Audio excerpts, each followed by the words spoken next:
تو حضرت عائشہ صدیقہ ام المومنین نبی کی زوجے ہے، نبی کی سب سے چہیتی بیوی ہے، ابو بکر صدیق کی بیٹی ہے. تو انہوں نے کہا کہ قاتل کو ہمارے حوالے کرو یا قاتلوں سے بدلہ لو. علی نے کہا قاتل کے بارے میں کچھ تفصیل معلوم نہیں، متعین نہیں، پتہ نہیں کون قاتل ہے، جب تک تحقیق نہ ہو جائے بغیر کسی تحقیق کے کسی کو بھی قاتل سمجھ کے سزا دینا یہ جائز نہیں ہے.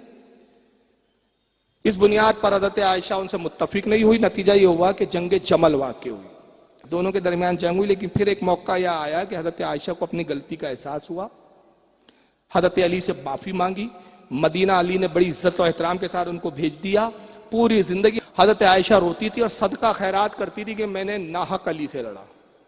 اہل سنت کا بھی عقیدہ یہی ہے کہ اس جنگ میں بھی حق کس کے ساتھ تھا؟ علی کے ساتھ، یہ ہم مانتے ہیں. لیکن ام المومنین عائشہ صدیقہ نبی کی بیوی ہے. بھائی اس کی ایک مثال یہ لے لو، حضرت علی اس نسبت سے کون ہوئے؟ ان کے بیٹے بھی ہے، داماد بھی ہے. مان لیجئے اگر کسی کی ساس اپنے داماد کو کچھ برا بلا بول دے، جھگڑا لڑ لے، کوئی ماں اپنے بیٹے کو مار دے، پیٹ دے، برا بلا بول دے، تو ٹھیک ہے، یہ تو ہم کہہ سکتے ہیں کہ بھئی حق تو بیٹا حق پر تھا، ماں سے غلطی ہوئی، بغیر کسی غلطی کے ماں نے اس کو لڑا، بغیر کسی غلطی کے ماں نے اس سے مارا پیٹا. لیکن ماں کو گالیاں تو نہیں بکی جائیں گی نا؟ بولو بھائی، ماں کی توہین تو نہیں کی جائیں گی نا؟ یہ بول سکتا ہے، بیٹا بھی بولے گا امی جان میں حق پر تھا، آپ نے بلا وجہ مجھ سے لڑا، امی میں حق پر تھا، آپ نے بلا وجہ مجھے مارا. حق ہونا اور ہے. لیکن انہوں نے کہا کہ نہیں صاحب، علی سے لڑی، اسلام سے ہی نکل گئی، خارج ہو گئی، کافر ہو گئی. ہم نے کہا کیسے کافر ہوئی؟ بھئی حدیث میں تو یہ ہے کہ اللہ کے نبی نے فرمایا کہ اے عائشہ تم دنیا میں بھی میری بیوی ہو اور آخرت میں بھی میری بیوی ہو. تو نبی کے ساتھ جو بیوی جنت میں رہیں گی اس میں عائشہ بھی ہوں گی، تو جنتی کافر نہیں ہوتے. تو شیعوں نے اس کا بھی حل نکالا، سب کے جواب بنائے انہوں نے ریڈی میڈ، پورا مذہب ریڈی میڈ بنایا ہوا ہے، مینوفیکچرنگ ہوئی. کہا جناب وہ جنت میں تب رہیں گی نا جب حضور کی بیوی ہو. حضور کی بیوی نہیں ہے. کیوں نہیں ہے؟ اب ذرا سنیے، آپ ہی سنیے کہ وہ حضور کی بیوی جی نہیں رہی. کیوں نہیں رہی؟ یہ ان کے علامہ مولانا ہے جن کا نام ہے آصف رضا علوی، یہ کیا کہتے ہیں ذرا سنیے. یہ کتابوں میں بھی لکھا ہے ان کے. حالانکہ میں کتابوں سے بھی یہ بتا سکتا ہوں، لیکن میں کتابوں کو ابھی رکھ دیا ہے اس لیے کہ بہت سارے لوگ بولتے پتہ نہیں کس نے چھاپ دی، کیا چھاپ دی. تو بولتے وہ کو دیکھ لو بھائی، زندوں کو دیکھ لو جو موجود ہے، مرو کو چھوڑو جو زندے ہیں ان کو دیکھو. تو آصف رضا علوی کیا کہتا ہے ذرا سنیے، وہ جنگ جمل کا قصہ سنا رہا ہے. اب جس جملے کے لیے دی پوری محنت کی ہے نا جی، جملہ نہیں پڑھنے لگا، میں دلیلوں کے سر کاٹنے لگا. ایک لمحے کے لیے کوٹ شاہاں اپنی سماعتیں مجھے ادھار دے دے، اگلے لمحے میں یوں اپنے آپ کو عرش پہ ہلکا محسوس کرو گے.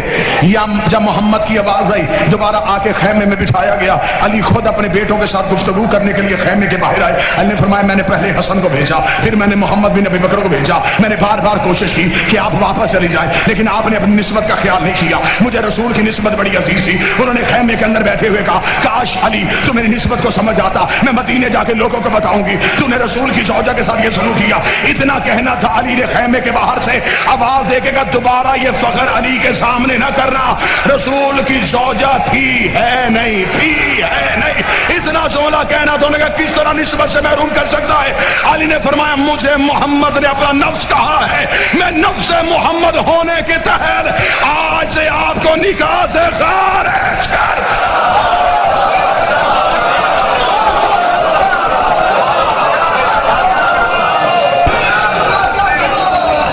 میں ہوں نفس پیغمبر، میں ہوں نفس اللہ. ایک ہی وقت میں علی کے پاس دو نفس تھے، اللہ کا نفس بھی تھا، محمد کا نفس بھی تھا. علی آئے کہا کہ عائشہ آپ نے مجھ سے ناحق لڑا، میں نے اپنے بیٹے حسن کو بھیجا لیکن آپ واپس جانے کے لیے تیار نہیں. میں نے کہا میدان چھوڑ کے چلے جاؤ، جنگ ختم کرو، آپ نہیں تیار ہوئی. میں نے آپ کے بھائی محمد ابن ابو بکر کو بھیجا. محمد ابن ابو بکر سگے بھائی تھے حضرت عائشہ کے اور وہ علی کے ساتھ تھے اس جنگ میں. کیوں؟ پتہ چلا یہ کفر و اسلام کی جنگ نہیں تھی، نظریات کے اختلاف کی جنگ تھی. سگا بھائی علی کے ساتھ ہے، بہن علی کے خلاف ہے. بعد میں صلح صفائی ہو گئی ہے. کہا میں نے آپ کے بھائی محمد ابن ابو بکر کو بھیجا، آپ واپس نہیں لوٹی.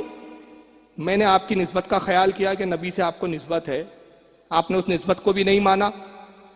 تو حضرت عائشہ صدیقہ نے فرمایا علی اگر تمہیں میری اتنی نسبت کا خیال ہوتا کہ میں نبی کی بیوی ہوں تو میرے ساتھ یہ سلوک نہیں کرتے. تو علی نے کہا نسبت کی بات مت کرنا, تم نبی کی زوجے تھی, نبی کی بیوی تھی, اب نہیں ہو. تو عائشہ نے کہا وہ کیسے نہیں ہوں؟ تو کہا کہ رسول نے مجھے اپنا نفس کہا ہے, میں نفس علی نفس رسول ہوں, نفس رسول ہونے کی حیثیت سے میں تم کو نکاح سے خارج کرتا ہوں. ہائے ہائے ہائے ہائے ہائے ہوئے ہوئے ہوئے ہوئے.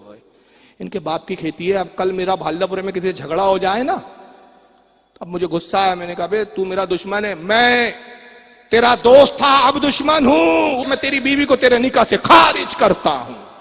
بیوی آپ کی خارج میں کرتا ہوں, کسی کے نکاح نہیں بچیں گے بھائی. کیا تماشا ہے یار, کیا عقیدہ ہے. اب حضرت عائشہ ذرا سنیں, حضور کی بیوی نہیں رہی, جب بیوی نہیں رہی تو جنت میں نہیں رہیں گی.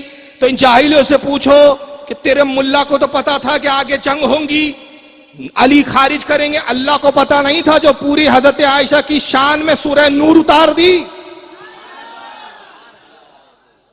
پوری کی پوری سورہ نور, اور نام بھی سورت کا ہے کہ نور, تاکہ اللہ نے بتا دیا یہ بھی نور والی ہے, تیری نسل پاک میں ہے, بچہ بچہ نور کا, تو ہے عین نور, تیرا سارا گھرانہ نور, اولادیں بھی نور ہے, بیویاں بھی نور ہے, پورا گھرانہ نور ہے, تیرا سارا گھرانہ.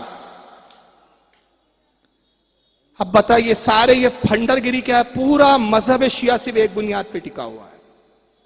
ابو بکر عمر کی دشمنی, عائشہ سے دشمنی, امیر معاویہ کو گالیاں بکو. اس فن میں جو جتنا ماہر ہے وہ اتنا پکا شیعہ ہے, جو جتنی اچھی گالی بک سکتا ہے حضرت امیر معاویہ کو وہ اتنا پکا ان کے مومن شیعہ, جو جتنی زیادہ ابو بکر پہ لان تان کریں گا وہ اتنا بڑا مجتہد ان کے